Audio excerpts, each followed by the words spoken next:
that is almost as bad as meeting a vagrant for the first time and handing him your wallet.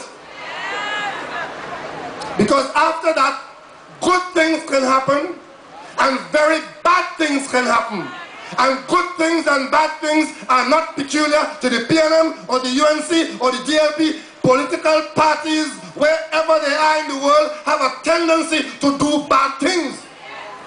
And it's you, the people, who have to intervene and say what is right, what is wrong, what is enough, and what you're going to stand for. And it is because of you why I'm standing here tonight. Understand something?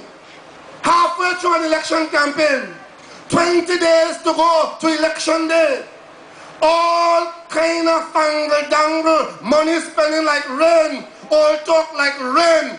The people who want to come into government to manage your affairs have not yet told you anything about any aspect of government policy in this country, and you have to be mad to consider them to put them in office. They believe that because the PNM has made some mistakes, and some of those mistakes are quite significant,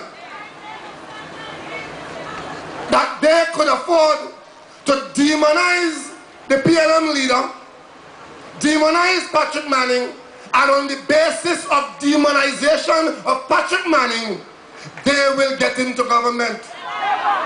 We are an independent country with high schools all the way from Devon Martin to Tobago to Sejus, and you will vote based on the demonization of an individual? And what is worse, as I, this PNM candidate, am standing on my record and asking you to re-elect me, what is their record? Mr. Dukaran, a man who a lot of people in this country hold in high esteem. And I respect him as an individual. And he offers himself for public office. He claims to be an economist of international stature. We are in the middle of an election campaign. He is the head of a political party. A party that's behaving as though they win the election already. We have a situation in this country where the last budget is carrying a $7 billion deficit. Our development program of roads and hospitals, as announced, will incur significant debt to our country. All kinds of things to be discussed for the benefit of the people of Trinidad and Tobago. And we know they don't like how the PNM has done it or how the PNM will do it. But they haven't told us one word of how they will do it. And you are required to buy that cat in that bag. And after you open the bag, it's then you will know if it's storm cat, tiger cat, or just cat. By then, it is too late. And they all have concerns about me because I have taken issue with the government of Trinidad and Tobago, of which I was a part. What were the issues I took with the government? If a PNM government is so reckless as to want to come and tell us that because we will control Clico bank shares will go to NIB under Caller Hat, I had a duty to take issue with that. That is what the PNM represents. If the government is bringing in the TTRA and they lock horns with the unions, not doing it the best way, and I take issue and tell the government knows what to do and you can get this done.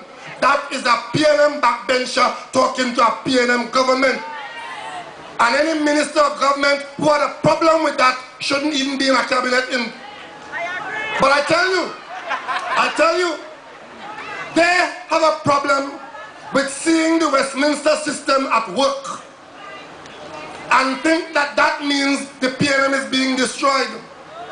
A few months ago, the British Prime Minister, Mr. Gordon Brown, was in Paris having a meeting with the French Prime Minister. During the meeting, he got a phone call which caused him to end the meeting and rush back to London because the British Parliament was meeting and the Labour MPs of Mr. Brown's party was threatening to vote down the government bill if the Prime Minister didn't come back and tell them how he will change certain things to their satisfaction. Labour MPs threatening to vote down a Labour bill, and the Prime Minister had to go back to London to deal with that. That is the Westminster system. So when you hear them talking about we follow the Westminster system, when it suits them, when it suits them, they follow the Westminster system. But when a backbencher gets up and tells the cabinet, you're doing nonsense, they have a problem with that. But in the PNM, we have the strength of the organization to allow dissent to survive and to allow the country to evolve. And as you've seen, we move from strength to strength because I was the first government backbencher who took issue and called the government, a cabinet, to review its policies. That is not a weakness, that is strength of the organization. And then the party members supported me to be their candidate. That is strength of the PNM. And if one or two individuals have a problem with that, they will come along too. They will understand, they'll come along. But when they tell me, oh, we are going to get into government because Rowley and Manning argued. Me argued. Man? No.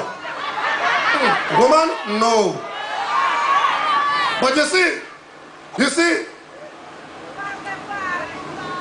I've been consistent, and that is the problem.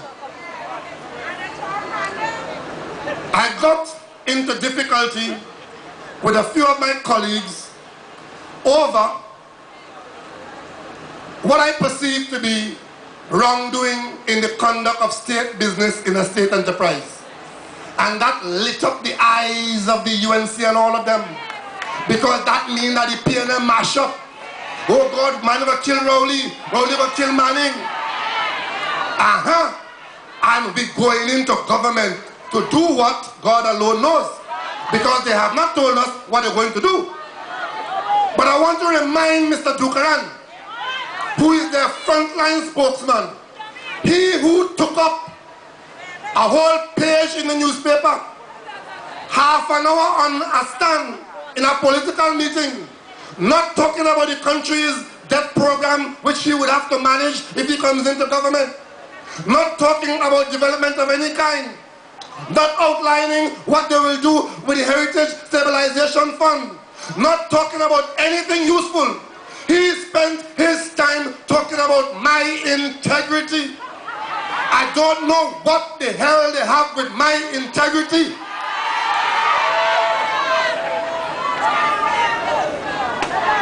But you know something? The last person who should be talking about my or anybody's integrity is Winston Dukaran. You know why? It's people like that that have us where we are today. Intellectually stultified, where dishonesty is the order of the day and smartmanism is their code. He was the governor of the central bank, an independent institution with serious management duties of our currency, who is supposed to operate independently of the government and have no political persuasion in doing it. You know what he did? While he was governor of the central bank, that independent body managing our finances, that should keep us secure, he was writing the UNC manifesto.